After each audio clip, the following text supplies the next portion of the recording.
If someone had told me years ago that I would go through something like this, I simply wouldn't have believed it. I always considered myself a smart, sensible, and most of all, careful woman. I worked my entire life to earn every single thing I have. None of my victories came easy. Everything was the result of hard work, dedication, and many times, sacrifice. I come from a humble family. I grew up in a simple home, where I learned early on that if I wanted something, I had to fight for it. My parents were hard-working people, but we never had luxuries. I clearly remember the days when my mom used to sew clothes for others and my dad took side jobs as a construction worker. Money was always tight, but there was plenty of love and strong lessons about honesty, hard work, and integrity. Because of that, since I was young, I carried this hunger to succeed, to change my reality, and give myself the life my parents were never able to have. I started by selling clothes door to door, then opened a small store, which slowly grew into a chain with multiple locations in different cities. It took years of hard work, sleepless nights, exhausting trips, and countless moments when I thought about giving up. But in the end, I always got back up, pushed forward, and little by little built my wealth. By the time I was 38, I had a comfortable life, a solid career, the house of my dreams, frequent international trips, and enough money in the bank to live peacefully. But despite all of that, there was still an emptiness. Love. Companionship. Someone to share the good times and the challenges of life. Until then, none of my relationships had worked out. Either they were insecure men who felt intimidated by my independence, or they simply didn't share the same values I had. Over time, I started to believe maybe I was meant to live alone. That's when he showed up.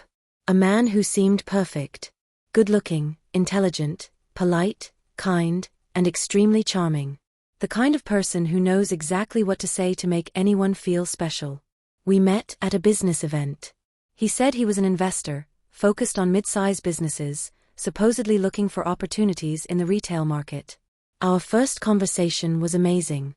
He showed so much interest not only in my business but in my story, my dreams, and most of all in my personal life. It didn't take long for us to start seeing each other regularly. He seemed like the perfect man. Always attentive, always reminding me how special I was, how much he admired my journey, my strength, and my independence. Little by little, I let my guard down. We started traveling together, going to events together, and before long, our relationship got serious. He talked about the future, about building a family, about how he wanted to be by my side through everything, and how he wanted to help me live a lighter, less stressful life. The marriage proposal felt like something out of a fairy tale. A romantic trip, a candlelit dinner, a gorgeous ring, and words that, at the time, felt like the most sincere I had ever heard. I felt like the most loved woman in the world. The wedding was like a dream. Friends, family, co-workers, everyone was there to celebrate what looked like a perfect love story. That day, I truly believed my life was complete. That after all my professional success, I had finally found real love. The first few months of marriage were wonderful. He was caring, supportive, and seemed truly invested in my happiness and well-being. Slowly, he started getting more involved in my business, offering to help with financial management, saying I needed to rest more and take care of myself. At first, it just seemed like he cared. After all, what wife wouldn't want a husband willing to share responsibilities? But as time went on, I started noticing that his real interest wasn't in our well-being, but in the finances. He started asking very specific questions. He wanted details about bank accounts, investments, contracts, and properties in my name. He asked about inheritances, insurance policies, and the value of my assets. Always with the excuse that we needed to get everything organized, plan for the future, and protect our wealth. At the same time, some of his behaviors started to make me uncomfortable. He began traveling a lot, always saying it was for business, meetings, or events. During those trips, our conversations became shorter, colder, and more distant. And when he came back, he tried to make up for it with expensive gifts, fancy dinners, and over-the-top displays of affection. But something inside me started screaming. Like my intuition was trying to warn me that something wasn't right.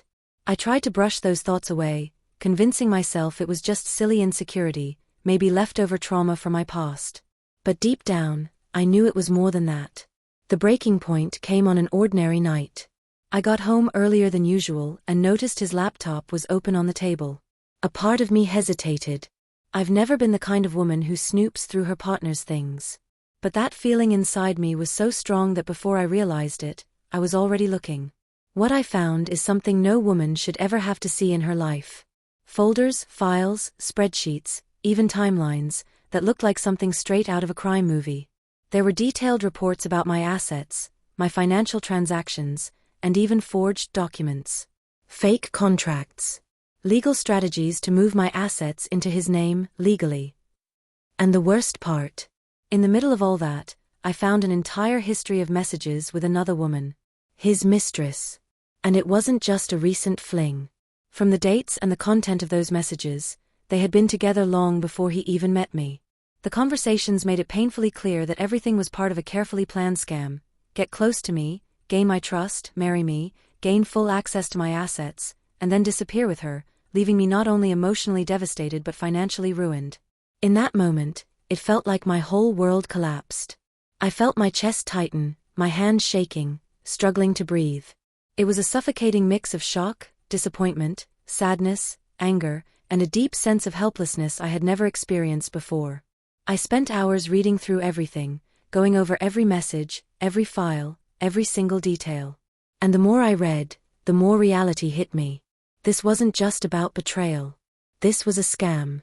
A cold, calculated, and cruel scam. I cried. I cried harder than I ever had in my entire life. The kind of crying that feels like it's ripping your soul out through your throat. I felt betrayed, fooled, humiliated, and completely shattered. But after the initial shock, something inside me woke up. The woman who had built her own life from the ground up, who had fought and won every battle, who never needed any man to achieve anything, simply refused to be a victim of this situation. I stood up, wiped my tears. And that same day, I started taking action. I hired lawyers who specialized in financial crimes and family law. I showed them all the evidence, the files, the messages, the documents, everything. They were shocked. They advised me to stay calm, not to confront him yet, so we could build a strong case, lock down my assets, and stop him from going through with his plan. For days, I lived a double life. On the outside, I pretended everything was fine.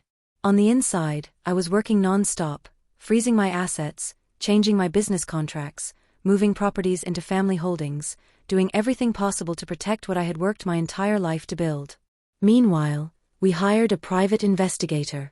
And that's when even more truth came out. His constant business trips were actually trips to see his mistress. We even discovered that he had already started trying to sell some of my properties, assuming his plan would work. Then, the day of reckoning came. He was caught completely off guard. He never expected me to find out, let alone be so prepared. With legal backing and undeniable proof, I filed a lawsuit that not only froze every asset but also opened criminal charges against him and his mistress.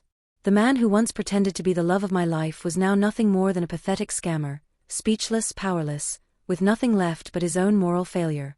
The legal process was long, exhausting, and painful. But in the end, I won. I kept every single penny I worked my entire life to earn. They were ordered to pay damages for emotional distress and were also charged criminally. When it was all over, for the first time, I was truly alone. But instead of fear, I felt relief. Relief that I was free from a lie, from a burden disguised as love, from someone who never actually loved me, only loved what I could give him. At first, the silence in my house felt suffocating. Every corner held memories that now tasted bitter. The bed felt too big. The dinner table too empty. The trips we used to plan together now seemed like a distant echo of something that was never real. But in the middle of that emptiness, I realized something I had never seen so clearly before. I had always been enough. My life was never meant to depend on anyone, and it never should.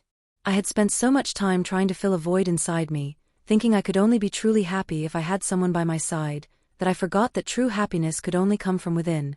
I decided to focus completely on myself. I went back to the gym, hired a personal trainer, and changed my eating habits. I started caring for my physical and, most importantly, my mental health. Therapy became a powerful ally. I learned to give new meaning to every pain, every wound, every disappointment. I went back to studying. I took personal development courses, attended events, workshops, and conferences. I discovered talents I didn't even know I had. I deepened my knowledge in business, investments, spirituality, and most importantly, in self-awareness. Professionally, my businesses thrived even more. Ironically, while he was busy trying to bring me down, I was preparing to soar even higher. I expanded my stores, invested in new projects, diversified my income, and became even more financially independent. Over time, the wounds healed.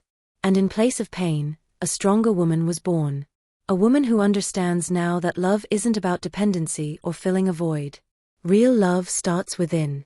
I learned to enjoy my own company. I traveled alone, something I once thought would feel sad, but it ended up being one of the most liberating experiences of my life. I visited places I'd always dreamed of, had amazing experiences, immersed myself in new cultures, and reconnected with myself in ways I never imagined possible. And along the way, I realized how often we, as women, are raised to believe that we're only complete if we're in a relationship. That we can only be happy if someone else makes us happy. And that's a cruel lie that traps so many of us in toxic relationships, in emotional or financial dependence. If there's one thing this experience taught me, it's that no one has the right to steal our peace, our worth, or our essence. And no betrayal, no matter how cruel, has the power to define who we are. Eventually, I opened my heart again. But this time with much sharper eyes, with stronger boundaries, and above all, with unshakable self-love. I now understand that loving someone doesn't mean losing yourself.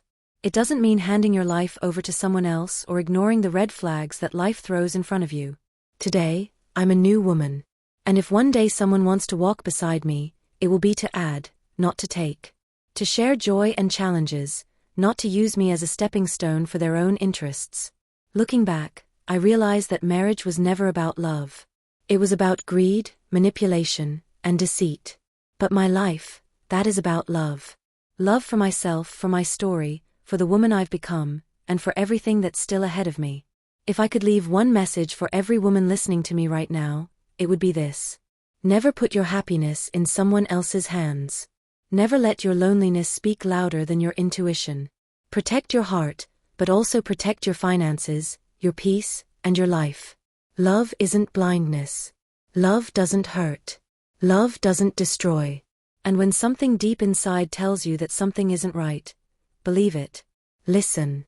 And above all else, value yourself. If you believe this message needs to reach more women who feel deceived or trapped in relationships, please share this video and subscribe to this channel. Together, we are so much stronger. Thank you so much, and I wish all women out there so much happiness and love.